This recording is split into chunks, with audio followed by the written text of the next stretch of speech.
What happens when the people who gave you life decide to write you out of theirs? When the story they wrote for you ends with a single, brutal sentence in a legal document. For me, the moment I was officially disinherited wasn't an ending. It was a declaration of war. A war they started, but one I was going to finish. They left me with nothing, hoping I'd come crawling back. Instead, I built an empire from their ashes. A fortune so vast and so modern. It's something their old money minds could never even comprehend, let alone touch.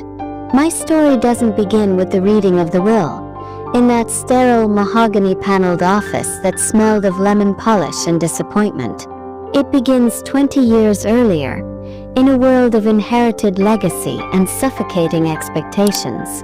I am Ilara Vance, the only daughter of the Vance dynasty, a family whose name was etched onto the side of every major construction project in the state for the last century. Vance and Son Construction wasn't just a company. It was a religion. My father, a stern man carved from granite and ambition, was its high priest. My mother was its silent, dutiful disciple. And my older brother Richard was the heir apparent, the son in Vance and Son. From the moment I could walk, my path was laid out for me like a blueprint. I was to study business, marry into a similarly prestigious family, and produce the next generation of Vances, while Richard took the helm. The problem was, I didn't see the beauty in concrete and steel. I saw inefficiency. I saw a legacy business chugging along on 100-year-old principles, blind to the technological revolution happening just outside its gilded doors. While my father praised Richard for memorizing the cost of lumber, I was in my room, teaching myself to code. I wasn't just a disappointment. I was an anomaly, a glitch in the perfect Vance lineage. My crime, the one that ultimately led to my exile, was a business proposal I made on my 21st birthday. I had spent a year developing a software platform, a revolutionary logistics and project management system that used predictive AI to streamline everything from supply chain orders to workforce allocation. It was designed to save the company millions, to drag Vance and Son kicking and screaming into the 21st century.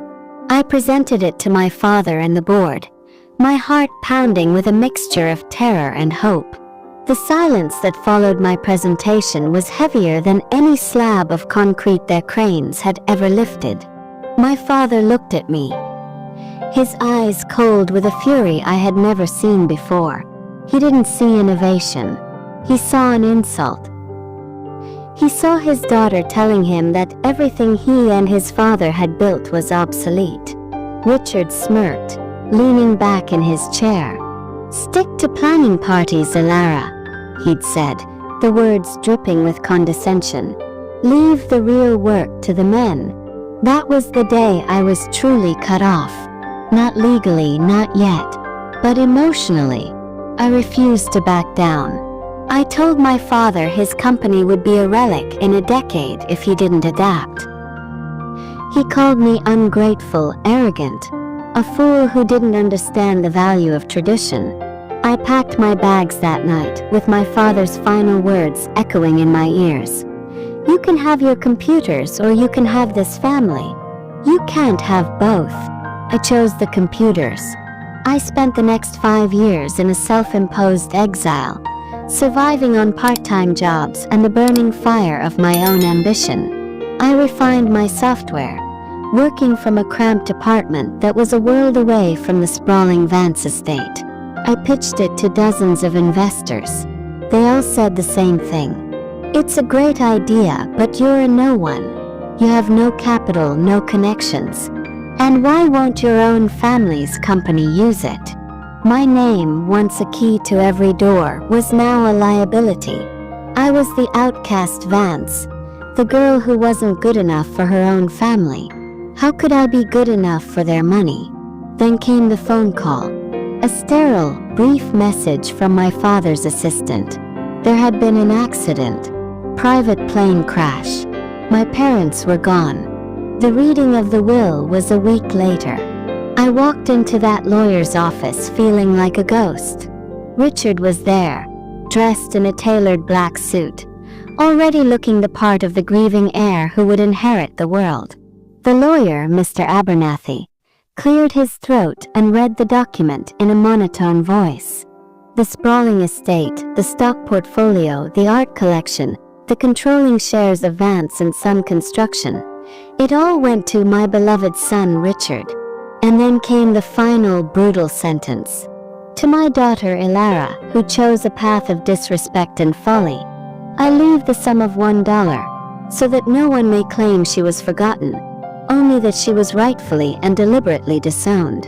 Mr. Abernathy slid a crisp $1 bill across the polished table. It felt like a prop in a play designed to humiliate me. Richard didn't even try to hide his smile. It was a triumphant, ugly thing. He had won. He had it all. I took the dollar bill, folded it neatly, and placed it in my pocket. I looked at my brother, my face a mask of calm I did not feel. "Enjoy the museum, Richard," I said, my voice even. "I'll be busy building the future." I walked out of that office without looking back. That $1 bill became my sacrament. I framed it and hung it on the wall of my tiny apartment. It was a constant reminder. It wasn't an insult. It was fuel. They thought they had buried me. They had no idea they had just planted a seed. For the first year, failure was my closest companion. I was running out of money, and the rejections were piling up. I ate ramen noodles until the taste of MSG was permanently etched on my soul. I took on freelance coding jobs, working 18-hour days, my eyes burning from the screen's glare, all to keep my dream alive. The dream had a name now. Nexus, the final version of my software.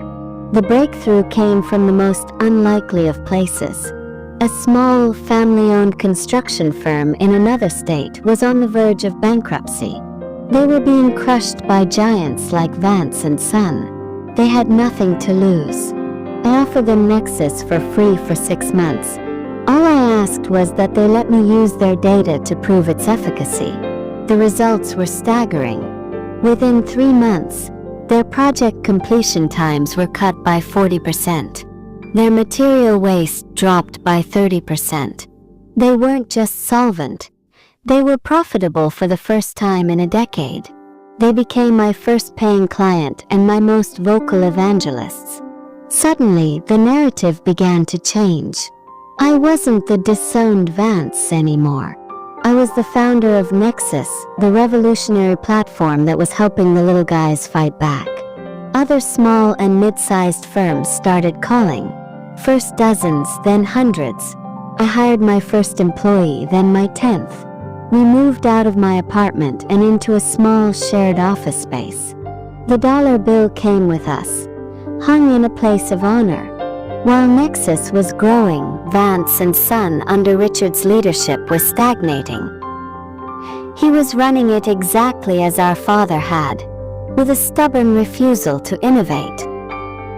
He saw Nexus as a toy, a gimmick for smaller companies who couldn't afford real project managers. He publicly scoffed at it in industry journals, calling it algorithms for amateurs. Every word he spoke against me was free marketing. Within 3 years, Nexus wasn't just for the little guys anymore. We had become the industry standard. Our data analytics were so powerful, so precise, that companies using Nexus could outbid their competitors on every project with guaranteed margins. We were no longer just a software company. We were a data empire. We knew the price of every 2x4, the location of every crane, the availability of every electrician in the country. We were the central nervous system of the construction world. I finally secured venture capital funding, not from the cautious old men who had rejected me before, but from a new breed of tech investors who saw what I had built for what it was, a disruptive force of nature. The money was staggering. We moved into a gleaming glass tower downtown, A building so modern and sleek it looked like it had been teleported from the future. My office was on the top floor, with a panoramic view of the city, a city dotted with aging, inefficient construction sites run by my brother's company. The media loved my story. The disinherited daughter's billion-dollar revenge. The woman who rebuilt her own dynasty. They always framed it as revenge, but they were wrong. It was never about getting back at them.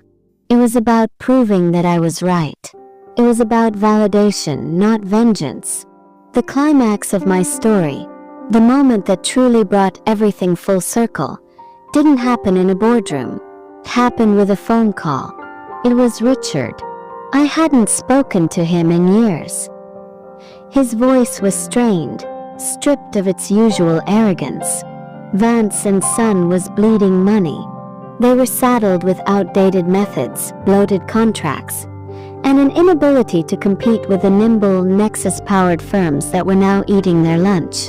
They were facing insolvency. He was calling, he said, to discuss a potential partnership. I knew what he meant. He needed a bailout. He was asking for a lifeline from the sister he had mocked and discarded.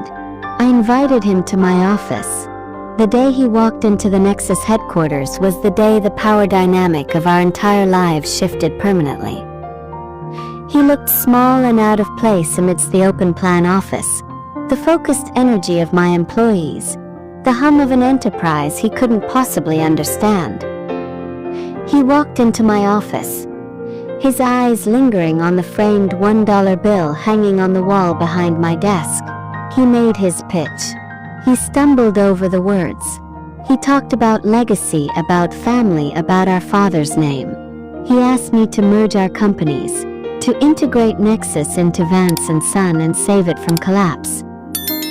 He was offering me a seat at the table I had been denied my whole life. I let him finish.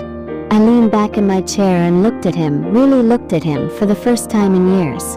I didn't feel anger or pity, felt nothing. The emotional hold my family had over me was gone. They were a ghost, a memory. No, I said.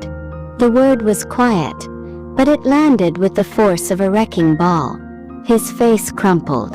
No, Ilara, this is our family's legacy we're talking about. Your legacy, I corrected him gently. My father made it very clear that I was not a part of it. I'm not interested in a partnership, Richard. Vance and Son is a relic. Its assets, however, might have some value. I made him an offer. Not for a merger, but for an acquisition. I offered to buy the tangible assets of Vance and Son Construction, their equipment, their land, their client lists, for 10 cents on the dollar. It was a brutal, clinical, corporate execution. It was the kind of offer a shark makes to a drowning man. I wasn't offering to save his company. I was offering to pick the meat from its bones. He stared at me in disbelief, then in rage. You would do that? To your own family? A family that left me with a single dollar? I replied, my voice still calm. This isn't personal, Richard. Just good business. It's the kind of decision our father would have respected. You should take the offer. It's more than you'll get in bankruptcy. He took the offer. He had no choice.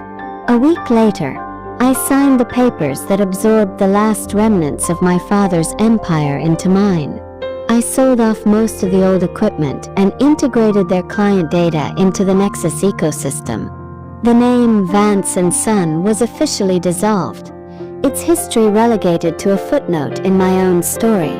I now stand in my office, looking out at the city skyline that I am helping to reshape. The fortune I have built is mine alone.